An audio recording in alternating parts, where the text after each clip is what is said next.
Okay, kumusta? Kumusta na kayo mga kalahi? No, magandang umaga sa inyo mga kalahi or baka tanghali na ngayon mga kalahi, no, mga alas 12 na yata ngayon, mga kalahi. O mayroon po tayo ngayong mayroon po akong ipapakita sa inyo na video, no, dahil hanggang ngayon napakalakas pa talaga ang mga DDS, no, na yung paninira sa atin pong gobyerno, sa gobyerno po na ni PBBM patungkol po sa tig-20 na bigas, no, dahil maliban na pinangunahan na talaga ni BP Sara na ang bigas raw ay hindi daw makakain ng tao, ay para sa hayop lang daw, no.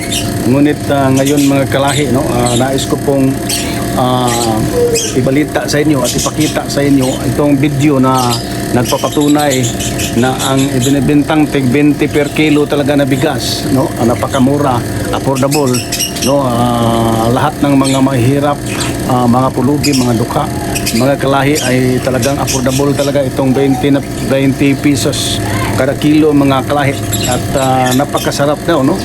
Ayon po talaga sa testimonyo sa mga taong bumibili, kumakain. Ang iba na nga para sa akin ay parang mapira-pira yata itong ibang nagtestimonyo, dahil talagang sinubukan, tinisting talaga nila na bumibili sa Kadiwa Center ng tag-20 kada kilo na bigas, at ito po natikman nila na napakasarap daw, masarap, mabango, maputi din mga kalahi. Kaya malaking pagkakamali ang pangunguna sa ni BP Sara, no, na pinangunahan na ang bigas daw ay pangit, at saka yung mga fake news vlogger talaga, yung mga fake news peddlers, no, na pinapakalat nila na balita na, at ang pinapakita nilang video yung bigas na napakaitim, marumi at panghayop talaga. Ngunit ito po'y paninira lang sa ating gobyerno, dahil mga trolls yun, at saka mga DDS vlogger na nais talaga nilang sisirain ang programa ng ating gobyerno. Ngunit mga kalahi, no, nakakahiya ito sa mga kritiko ng ating presidente, dahil napatunayan talaga ng ating presidente ang 20 kilo na kada kilo na bigas, at saka masarap, maputi at mabango. Pakita ko sa inyo mga kalahi itong video during the time sa press briefing, no, ni press cons ni Attorney Claire Castro, Yusek Claire Castro. Ito po mga kalahi, pakita ko sa inyo ito. Masarap pa. Pangalawang balik ko kahit araw-araw pwede. Bali, pangalawang bili ko na to eh.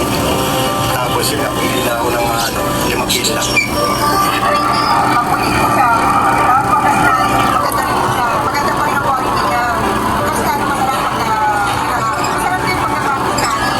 Lalo na nung pinamagaan sa sinangag. Maganda rin pagka sinangag. Tapos sa quality ng bigas, okay naman siya. Maganda rin naman. Okay rin naman siya. Naubos din naman. sabi ko nung magsayang ako, ang sarap ko pala, kaya bumalik ako ulit. Masarap pa. Pangalawang balik ko kahit araw-araw pwede.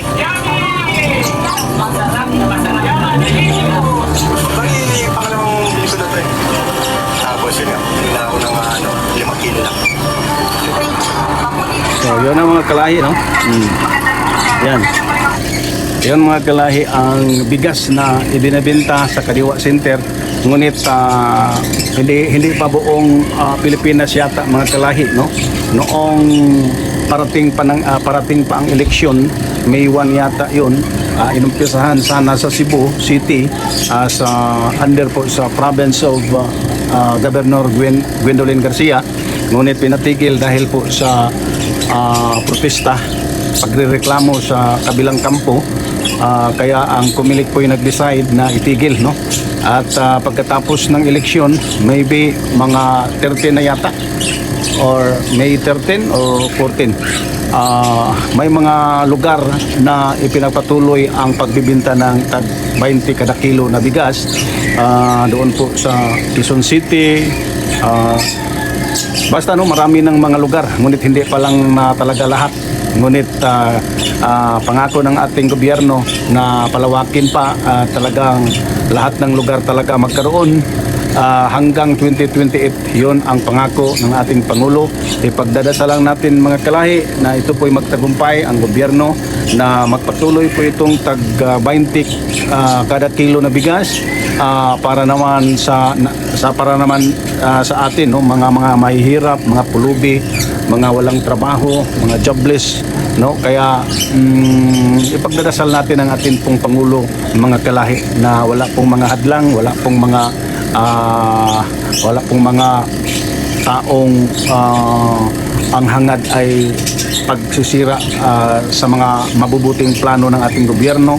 Kaya ipagdadasal natin na wala pong makapipigil at makasisira sa plano ng ating presidente, mga kalahi. So nandito lang po tayo mga kalahi, no? Yun lang ang ibabalita ko sa inyo. Kasi mahalaga at importante yun, no? Baka naman marami pang kadiwa, lahat ng kadiwa center ay magkaroon na talaga para sa kapakanan ng ating mga kababayan. God bless mga kalahi. Magdasal po tayo para sa gobyerno ng ating Pangulong Bongbong Marcos.